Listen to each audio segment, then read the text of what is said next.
নমস্কার। থাম্বনেল আর ক্যাপশন দেখে তোমরা বুঝতেই পারছো যে আজ কোন বিশেষ রেসিপি তোমাদের সাথে শেয়ার করব। ডিমের বড়া বানানোর জন্য আমি প্রথমেই মাছের ডিম ভালো করে ধুয়ে পরিষ্কার করে একটা বড় পাত্রে নিয়ে নিয়েছি। অন্যদিকে পেঁয়াজ, রসুন, কাঁচা লঙ্কা, কারি পাতা কেটে রেখে দিয়েছি, সাথে কিছু নারকেল কুচিও। এরপর পাত্রের মধ্যে রাখা মাছের ডিমের মধ্যে এক এক করে অ্যাড করব পরিমাণ মতো নুন, হলুদ, লঙ্কার গুঁড়ো, ধনে গুঁড়ো এবং গোটা জিরে। এছাড়াও অ্যাড করব পরিমাণ মতো বেসন এবং কেটে রাখা ওই পেঁয়াজ, রসুন, কাঁচা লঙ্কা, কারি পাতা এবং নারকেলের কুচিগুলো।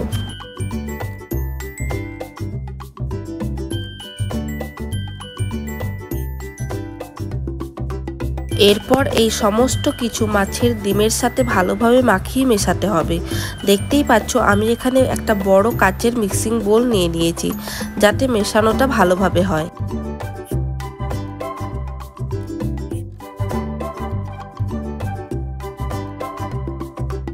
মাখানোর পর মিক্সচারটা কিছুটা নরম মনে হলো, তাই আমি তার মধ্যে কিছুটা বেসন দিয়ে দিলাম। দেখতেই পাচ্ছ এরপর কিন্তু এই মাছের ডিমের মিশ্রণটা একদম পারফেক্টলি মাখানো হয়ে গেছে। যাই হোক, এরপর ওভেন অন করে কড়াইতে সরষের তেল নিয়ে নেব। তেল গরম হয়ে আসলে ডিমের মিশ্রণ থেকে বড়ার আকারে ছোট ছোট করে তেলের মধ্যে ছেড়ে দেব।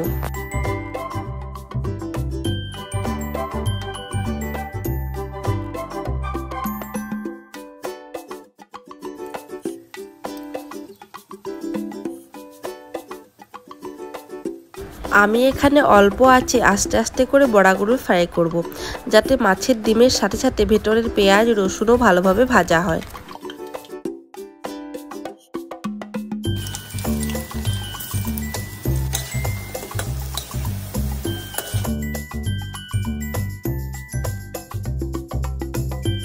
এভাবে দেখতেই পাচ্ছ আমাদের ফিশ এগ পকোড়া ফ্রাই কিন্তু একদম রেডি হয়ে গেছে।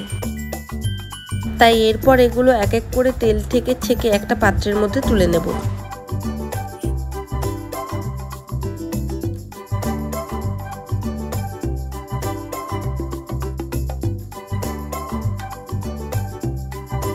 চলো এরপর তোমাদের এই মুচমুচে স্পাইসি মাছের ডিমের বড়া ভেঙে দেখাই ভেতরটা ফ্রাই হয়েছে কিনা। বৃষ্টির দিনে চায়ের সাথে এই মুচমুচে মাছের ডিমের বড়ার স্বাদ পেতে হলে আপনাদেরও বাড়িতে কিন্তু এটা বানানো ট্রাই করতেই হবে। ওকে, টাটা।